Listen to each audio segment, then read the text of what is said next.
kung paano yung grading system, paano makakuha ng 100 points.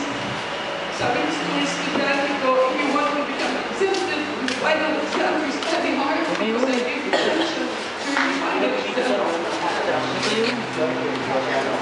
At may mga criteria.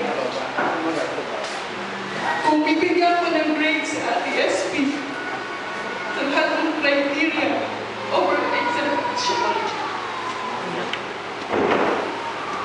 Dumating po ako sa Manila Central Board way back 1987. Binilang ko pa na 25 years na nakasama ko sa ATSP. Still lang nata, 17, 41 ako. Sa buhay ni ATSP,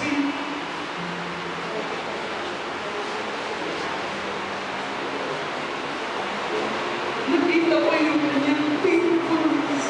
Kung first criteria, yung pagiging masanunin anak ng Diyos, sasabihin 100% siya po. Bilang anak, napakapalad ni nanay na magkaroon ng isang PhD. Sasabihin ko doon sa criteria na yun, more than that. Bilang kapatid, sa pag-aruga niya sa mga kapatid niya, 100%. Sa kanyang mga pamangkin, sabi ni Glenn, tumayo ng tanay, tumayo ng tatay, 100%. Sa amin na mga kaibigan niya, natira kami mga sa dorm at bawal magluto. Pag Sunday, nandiyan si Atis, pag lunch, kahit kami nagpapagkain. Hindi nga kami maghuhugas, bibigyan ng pinggan ng siya. Walang makitang bakas na walang ang pagkain po.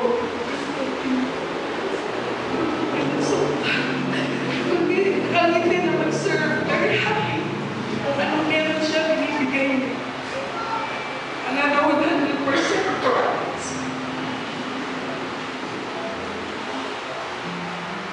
Wala akong makitang yung bang, ano ba naman yan? Wala mixing na negative comments.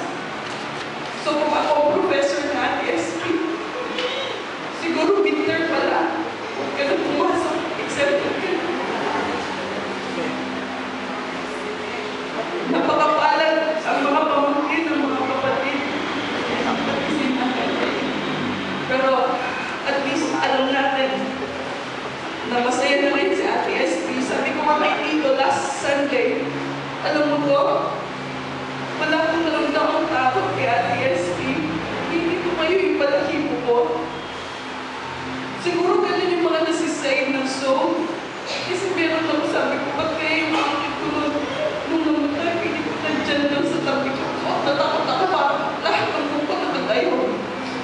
Pero kay ATSP, kaibigan ko siya.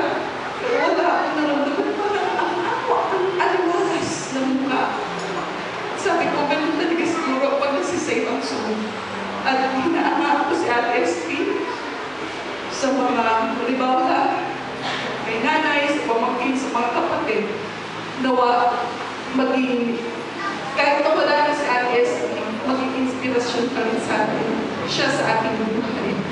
Yung kanyang yapak, kularan natin, walang reklamo, natin ang ngiti. Uri ang Diyos.